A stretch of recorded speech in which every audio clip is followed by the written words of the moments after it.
Modern currency systems are often misunderstood, misinterpreted, and just generally not very well understood by most people. In this presentation, I hope to explain to you the few modern currency systems that our global economy has run on over the past 100 or so years and give a glimpse into what the future might hold for modern currency systems. So starting out in pre-1944, we had the gold standard. Paper money was backed and redeemable by and into gold. This was in different forms throughout history. The Romans even had a form of this. The paper money served as an IOU with gold held in a bank vault or by government reserves, so essentially in a government vault. And it was almost like a derivative contract between people. That's paper money. Or it could be seen as, if you know what a second layer is on a cryptocurrency, it could almost be seen as the second layer. So like the Lightning Network for Bitcoin is a faster transaction method. That's the same thing with paper money. Okay, so historically this is the only form of like money, of true money. And it had a relatively inelastic money supply because you can't just, as we know, print millions and trillions of dollars at will. So this helped protect people and supported the trust into the system, frankly. Here's an interesting thing.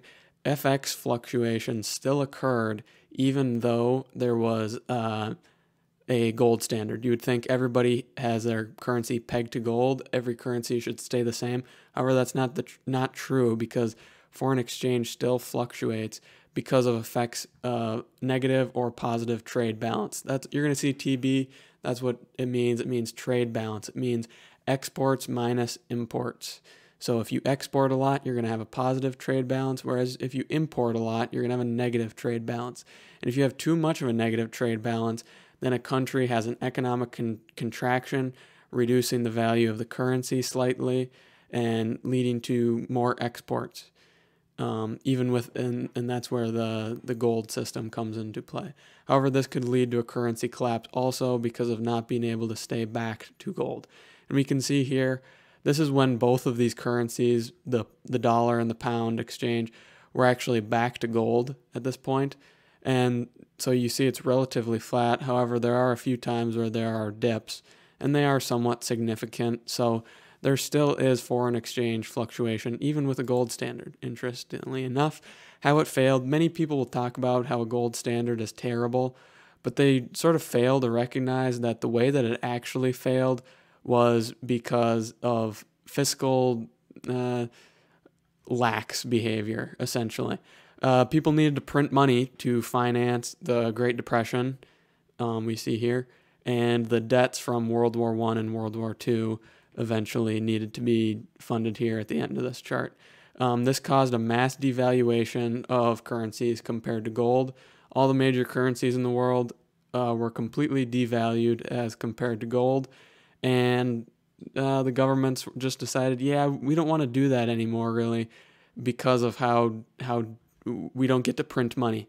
And when governments are given the chance, they really like printing money. Okay, so that brings us to the next system, the Bretton Woods system from 1944 to 1971 approximately. The US dollar was the basis of the system. It was redeemable for gold by foreign governments, but not domestic citizens, interestingly enough. And I should note that all the foreign, or most foreign currencies, most major foreign currencies, were actually backed to the US dollar. So it's like a double backing. The US dollar is backed by gold, and those foreign currencies are backed to pegged to the US dollar, rather. And the US had massive gold reserves from essentially financing World War I and World War II for the Allies, and not really taking all that much damage in either World War. And then also when they banned gold in the 1930s, it massively increased gold reserves because they were able to buy it at a low price and then inflate the currency and sort of screw people over. So the U.S. economy was in a dominant position, and it was able to set up this system because of that. And then issues with the Bretton Woods system. At the start, the U.S. gold reserves were ample to be backed against United States foreign liabilities, but due to persistent trade deficits, and this is going to become a key throughout the next system, persistent trade deficits for the world reserve currency, gold reserves fell below foreign liabilities. We can see that point here at the crossover point, and the actual breakdown of the system over here when liabilities shot way up. So at the point where you don't have reserves to support a gold standard, that's when things start to break down. And that's when France demanded gold payments. That it was $35 for 1 ounce of gold. They said, okay, we're going to give you $35. You need to give us an ounce of gold for every $35 we give you. And the United States pretty much said, no, we can't really do that. We don't have the gold to do that. And then Nixon closed the gold window.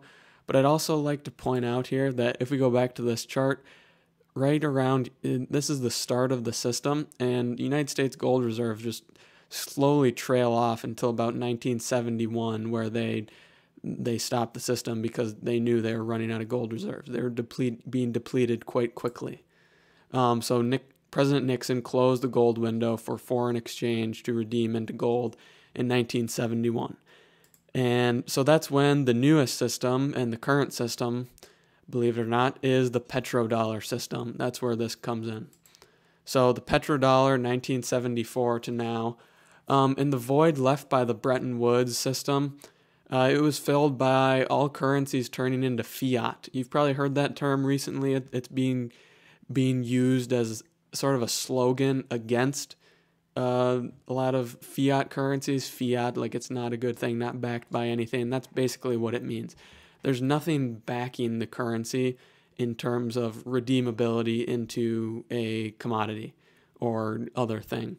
And so after the gold embargo, the U.S. reached a deal with Saudi Arabia, and shortly after, many other economic partners joined into high oil-producing countries. And the oil-producing countries said, or the United States says, you are going to only produce oil that you sell in dollars. So you need to sell all your oil in dollars, and in return, we're going to provide military and economic protection to you. So essentially, it's not necessarily a fiat system, but it is. So the US dollar is backed by a right to buy oil, essentially. If you want to buy oil, you need to have dollars. You can't buy it in other currencies, really. And well, at least that's how the system started. We'll get into how that's changing. And so we're going to touch on the impact of the petrodollar currently. And so the U.S. is only 24% of global GDP, yet surprisingly enough, almost half of global payment is in dollar. International loans are overwhelmingly in dollar. And foreign exchange reserves, this is very important because this is a very big number, is in dollars. So how do the economics of this system work? So the U.S. needs to sell dollars to provide liquidity into the system. So to sell dollars, basically you need to create more dollars, if that makes sense. The dollars that need to be sold are not created yet because there is so much demand for liquidity. And this leads to a strong dollar because if you know basic supply and demand, supply goes up like that, demand goes down like that. If supply is super high, you're going to have a pretty high price. And so that happens even in the FX market with the dollar. The dollar has been historically strong, which actually leads, if you remember, leads to a negative trade balance because if your home currency appears very strong, foreign exports are going to seem really cheap, and you're going to say, okay, I'm going to buy those exports instead of exporting yourself. You're going to buy those imports, rather, instead of exporting. Sorry about that. And it's actually going to make your exports to other countries seem very expensive because they are in dollars. And so that essentially destroyed the export market for the United States. So here's a chart of that to show you this is the case. This is where the petrodollar system began, seemingly minute trade balances up until that point. But as the petrodollar system progressed, we really only ran deficits, only a couple surpluses here or there, but trade deficit basically is the only way for us to go because of that strong dollar. In this, if you ever hear politicians talk about we need to bring back manufacturing jobs, this is what they're talking about. These are the manufacturing jobs that left. This is the trade balance here. We, instead of producing a lot of these goods in the United States, like say textiles, like a cloth t-shirt or something, we are importing that from overseas. Cars, you name it. You pretty much name the good, we're importing it from overseas. And that changed from here when it was America made. That was how things were. And then instead of exporting goods, we export dollars. We don't export goods, we export financial assets denominated in dollars for the world to use in order to do a lot of things, but fundamentally buy oil and serve as collateral on loans and for currencies. And so this pretty much turned our economy from a manufacturing commodity economy where there was lots of real productivity to a financialized economy where basically all we do is sell financial assets. And you'll notice that if you look at who are all the rich people in this country, they're mostly based on financial assets, a lot of them. You could say that's investing, but basically it's financial assets. They're in finance. Not very many people getting rich as a manufacturer in the United States anymore. And so here's a chart I thought I'd include. This is in the green here, we have the dollar index, which is just the dollar as compared to goods. And then we have the money stock.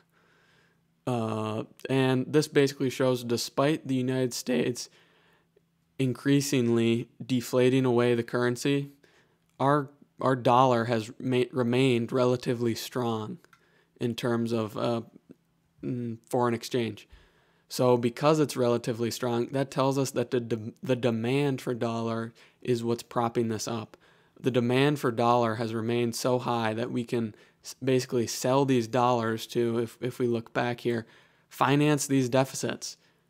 We're selling dollars for goods. And you could say that, oh, that's not good because we're becoming poorer. But if things go in a bad way for the other side, where the dollars basically just get inflated away, these trade balances don't matter because we exported dollar assets, which is an interesting thing to think about. Okay, here.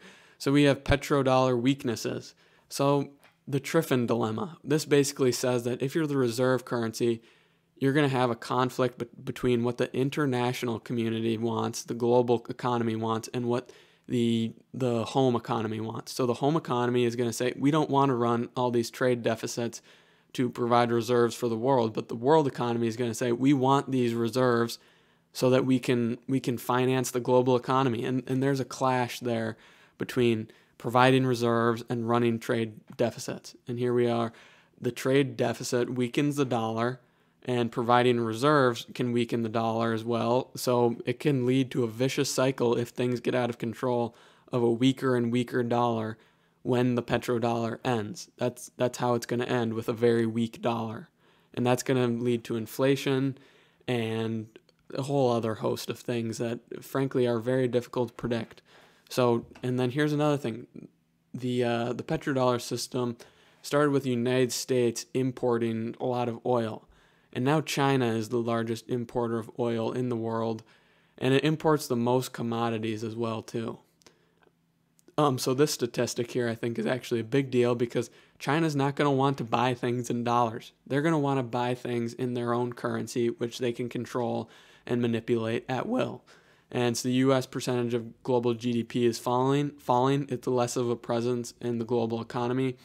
And the United States has used military coercion to force compliance from oil-producing nations that stopped selling in dollars. So think of Iran, think of Saddam Hussein pricing oil in euros and then doing that for a little bit, and then the United States invades when there really was nothing wrong there besides selling oil in euros. Well, maybe not nothing, but and then also Venezuela there's democratically elected leader. Then they started trying to sell oil in euros, and then the CIA overthrew them and installed somebody who would sell oil in dollars. So there is that to be aware of, the political aspect of this.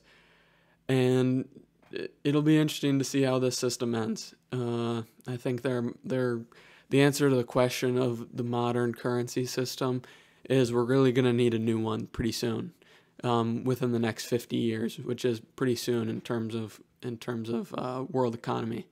So tell me what you think. Do you think that the petrodollar system is going to continue? Do you think it's going to change? And why don't you tell me why? Thanks.